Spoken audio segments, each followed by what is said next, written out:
નમસ્કાર. ચાલો આજે એક એવી અદ્ભુત સફર પર નીકળીએ જ્યાં પ્રાણી જગતની અજાયબીઓ અને આર્ટિફિશિયલ ઇન્ટેલિજન્સની કમાલ એકબીજાને મળે છે. આપણે જીવવિજ્ઞાન અને ટેકનોલોજીના આ અનોખા સંગમને ઊંડાણપૂર્વક સમજીશું.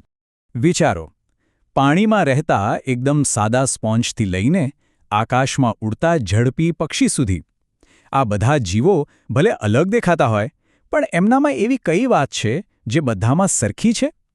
આ સવાલ આપણને પ્રાણી જગતના મૂળ સુધી લઈ જશે. અને હવે બીજો, એનાથી પણ વધુ રસપ્રદ સવાલ: શું એ શક્ય છે કે આપણે ફક્ત શબ્દોનો ઉપયોગ કરીએ અને આ જીવોના એકદમ જીવંત, આકર્ષક વિડીયો બનાવી શકીએ? જી હા, એઆઈની દુનિયામાં આ જાદુ શક્ય છે. ચાલો જોઈએ કેવી રીતે. તો આજના આપણા આ સફરનો રસ્તો કંઈક આવો રહેશે. પહેલાં આપણે પ્રાણી જગત અને એઆઈના સંબંધને સમજીશું, પછી વિડીયો બનાવવાની પ્રોસેસ જોઈશું, પ્રાણીઓનું વર્ગીકરણ કરીશું, એક સારો એઆઈ પ્રોમ્પ્ટ લખતા શીખીશું અને છેલ્લે આ કામ માટે કયા નવા સાધનો ઉપલબ્ધ છે એના પર નજર કરીશું. તો ચાલો શરૂ કરીએ પહેલા વિભાગથી: પ્રાણી જગત અને એઆઈ. કોઈ પણ પ્રાણીનો ડિજિટલ અવતાર બનાવવા પહેલા એ સમજવું તો જરૂરી છે ને કે વૈજ્ઞાનિક રીતે પ્રાણી કોને કહેવાય. પહેલાં એની વ્યાખ્યા સમજીએ. તો જુઓ, કોઈ પણ પ્રાણીની મૂળભૂત ઓળખ શું છે? એ બહુકોષીય હોય છે, મતલબ કે ઘણા કોષોથી બનેલું. એના કોષો જટિલ હોય છે અને સૌથી અગત્યનું, એ પોતાનો ખોરાક જાતે નથી બનાવતું, પણ બીજા સજીવોને ખાઈને ઊર્જા મેળવે છે. આ જ વાત એને વનસ્પતિઓથી અલગ પાડે છે. હવે બીજો વિભાગ: વિડીયો બનાવવાની પ્રક્રિયા. સારું, હવે આપણે જાણીએ છીએ કે પ્રાણી શું છે, તો પછી આપણા વિચારોને, આપણા શબ્દોને એક ચાલતા ફરતા વિડીયોમાં કેવી રીતે ફેરવી શકાય? ચાલો સમજીએ. તમે માનશો નહીં, આ પ્રક્રિયા ખરેખર ખૂબ જ સરળ છે. બસ 3 સ્ટેપ્સ. પહેલું, તમારા મનમાં જે પણ દ્રશ્ય છે એને શબ્દોમાં લખો. બીજું, એઆઈ એ શબ્દો પર પોતાનો જાદુ ચલાવશે અને એને એક વિડીયો ક્લિપમાં ફેરવી દેશે. અને ત્રીજું, બસ તમારો વિડીયો તૈયાર છે. ડાઉનલોડ કરો અને શેર કરો. આપણો ત્રીજો વિભાગ છે પ્રાણી સૃષ્ટિનું વર્ગીકરણ. હવે વિડીયો કેવી રીતે બનાવવો એ તો ખબર પડી ગઈ, પણ કયા પ્રાણીનો બનાવવો? પ્રેરણા માટે ચલો પૃથ્વી પરના કેટલાક મુખ્ય પ્રાણી જૂથોની અંદર એક ડોક્યુ કરીએ.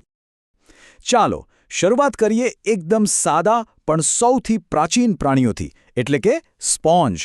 એમના શરીરમાં રહેલા છિદ્રોમાંથી પાણી ગાળીને એ પોતાનો ખોરાક મેળવે છે. કહી શકાય કે આ પ્રાણી જગતના પાયાના પથ્થર છે. તો આવા સ્પોન્જનો વિડીયો બનાવવા એઆઈને શું કહેવું પડે? અહીં જુઓ એક મસ્ત ઉદાહરણ. આપણે એના રંગ, એની ક્રિયા, આસપાસનું વાતાવરણ અને કેમેરા એંગલ જેવી બધી જ વિગતો આપી છે. 8K સિનેમેટિક લખવાથી વિડીયોની ગુણવત્તા પણ નક્કી કરી શકાય છે. હવે આગળ વધીએ આર્થ્રોપોડ્સ તરફ. આ પૃથ્વી પરનું સૌથી મોટું અને સૌથી વધુ વિવિધતા ધરાવતું પ્રાણી જૂથ છે. નાના જંતુઓથી લઈને મોટા કરોડિયા અને કરચલા બધું જ આમાં આવી જાય. એમની દુનિયા ખરેખર અજાયબીઓથી ભરેલી છે. અને આ સાથે આપણે પહોંચ્યા ચોથા વિભાગમાં: એઆઈ પ્રોમ્પ્ટ કેવી રીતે લખવો. જુઓ, જોરદાર વિડીયો બનાવવાનો બધો આધાર એના પર છે કે આપણે એઆઈને કેટલી સારી રીતે સૂચના આપીએ છીએ. તો ચાલો આ કળાને બરાબર શીખી લઈએ. એક પરફેક્ટ પ્રોમ્પ્ટ લખવા માટે આટલી વાતો ખાસ ધ્યાનમાં રાખવાની. આપણું પાત્ર એટલે કે પ્રાણી કેવું છે? એ શું કરી રહ્યું છે? એ કઈ જગ્યાએ છે? દ્રશ્યનો મૂડ કેવો છે? શાંત, ડરાવણો? અને કેમેરાનો શોટ કેવો હોવો જોઈએ? નજીકથી, દૂરથી? યાદ રાખજો, જેટલી વધુ વિગતો એટલો સારો વિડીયો બનશે. ચાલો એ નિયમોનો ઉપયોગ કરીને એક ડ્રેગનફ્લાય માટે પ્રોમ્પ્ટ જોઈએ. આપણે મેક્રો શોટ કહીને સ્પષ્ટ કર્યું છે કે નજીકથી બતાવવાનું છે. એની પાંખો અને આંખોની વિગતો, પાછળ તળાવ પર પડતો સૂર્યપ્રકાશ, આ બધું મળીને એઆઈને એકદમ જીવંત દૃશ્ય બનાવવામાં મદદ કરશે. અને હવે વાત કરીએ કોર્ડેટા જૂથની. આ એ જૂથ છે જેમાં આપણે પોતે પણ આવીએ છીએ. માછલી, પક્ષીઓ, સરીસૃપ અને સસ્તન પ્રાણીઓ, મતલબ કે કરોડરજ્જુ ધરાવતા લગભગ બધા જ જીવો આમાં સામેલ છે. એક સુંદર પક્ષી, ફેરી વ્રેનનું ઉદાહરણ જોઈએ. આ પ્રોમ્પ્ટમાં આપણે કહ્યું કે પક્ષી ગાઈ રહ્યું છે અને શોટ એની આંખના લેવલ પર છે. એના પીંછાનો રંગ, પાછળનો બગીચો, કુદરતી સૂર્યપ્રકાશ, આ બધી વિગતો એક સાધારણ વિડીયોને અસાધારણ બનાવી દે છે. અને હવે આપણો છેલ્લો વિભાગ: સર્જનાત્મકતા માટે નવા સાધનો. આપણી પાસે જ્ઞાન છે, પ્રોમ્પ્ટ લખવાની કળા પણ છે, પણ આ બધું કરવા માટેના જે ટૂલ્સ છે એનો ઉપયોગ કરવો કેટલો સહેલો છે, એની પહોંચ અને મર્યાદાઓ શું છે, ચાલો એ જાણીએ. મોટાભાગના એઆઈ વિડિયો ટૂલ્સ 2 વિકલ્પો સાથે આવે છે, ફ્રી અને પેઇડ. ફ્રી વર્ઝન શીખવા માટે અને નાની ક્લિપ્સ બનાવવા માટે બહુ સરસ છે. પણ જો લાંબા અને વધુ સારા વિડિયો બનાવવા હોય તો પેઇડ પ્લાનમાં તમને ઘણી બધી સુવિધાઓ અને આઝાદી મળે છે. હવે સવાલ આવે છે ખર્ચનો.